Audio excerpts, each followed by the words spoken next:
la semaine du développement durable, c'est essayer de lancer une dynamique, ou en tout cas de renforcer une dynamique un peu de transition écologique et solidaire. Je pense aussi que la semaine du développement durable, au niveau du contenu, c'est aussi une ambiance qu'il y aura dans l'école à travers des expositions, avec la médiathèque, à travers les stands qu'on fera et une décoration de l'école qui incitera du coup tous les étudiants et le personnel à être dans l'ambiance du développement durable pendant une semaine.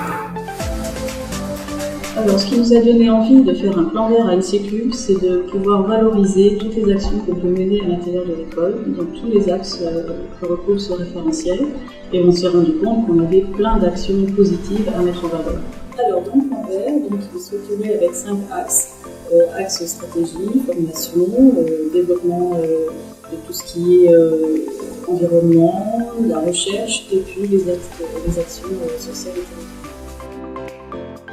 Dans cette médiathèque, il y a 4 salles de travail en groupe, à environ 7000 ouvrages, de nombreuses revues en anglais, allemand, espagnol, des revues aussi techniques, puisqu'on travaille également pour le laboratoire de génie électrique de Grenoble. Voilà. L'idée générale, c'est vraiment d'exploiter ces lieux pour avoir des rencontres, des échanges, que ça soit autour des activités de l'école, donc vraiment sur des thèmes liés à l'environnement, à l'eau, à l'énergie, au développement durable, et puis des échanges plus culturels avec des cafés ou des rencontres sur des thèmes plus de société ou comme disait Sylvie, de policiers.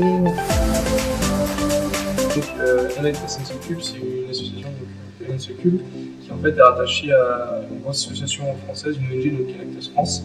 Donc l'objectif d'Enactus se découpe en 2 volets importants. Le premier volet, c'est de donner en fait aux étudiants ingénieurs le pouvoir d'entreprendre, donc leur donner les connaissances de base de l'entrepreneuriat, mais à vocation sociale. Et donc le deuxième objectif, c'est de pouvoir appliquer ces connaissances, ces partages de pratiques avec différents projets.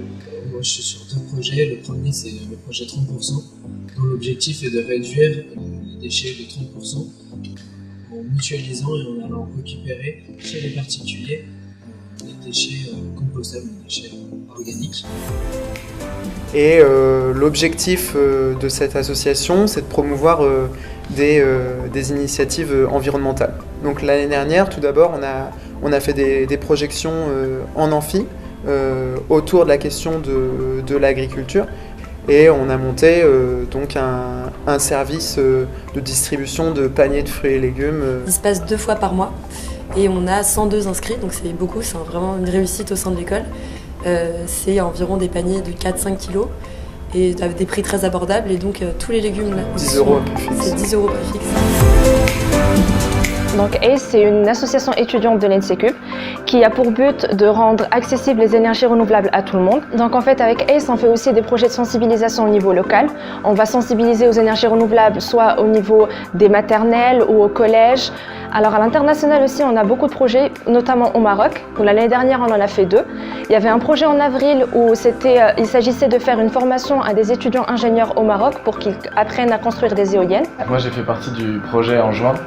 Donc en fait, on est parti électrifier une école primaire aux alentours de Tiznit au Maroc.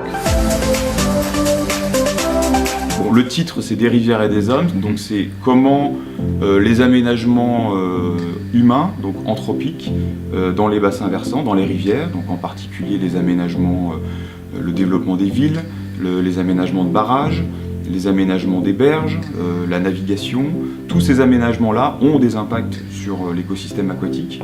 Alors l'originalité, c'est ça un petit peu aussi qui m'avait intéressé au départ, c'est d'arriver à condenser dans une séquence vidéo de 10-12 minutes une notion de cours qu'on fait en général passer en 2 heures ou 4 heures dans un cours en présentiel. En partant de la recherche fondamentale, à Grenoble IMP, nous avons accès à tous les moyens dont on a besoin, donc des moyens de laboratoire, expérimentaux, d'un tissu collaboratif avec d'autres collègues. Ensuite, donc ça c'est on va dire la phase de recherche fondamentale au niveau de laboratoire.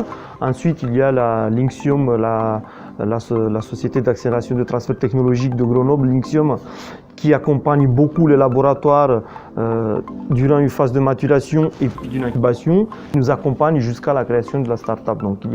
Donc, pour conclure, pour les deux projets, il y a eu toutes les facilités nécessaires ici, très proches, à la proximité, avec une facilité, une compréhension très très bonne. Donc, ce qui explique la rapidité avec laquelle on arrive à aboutir à la création de ces startups.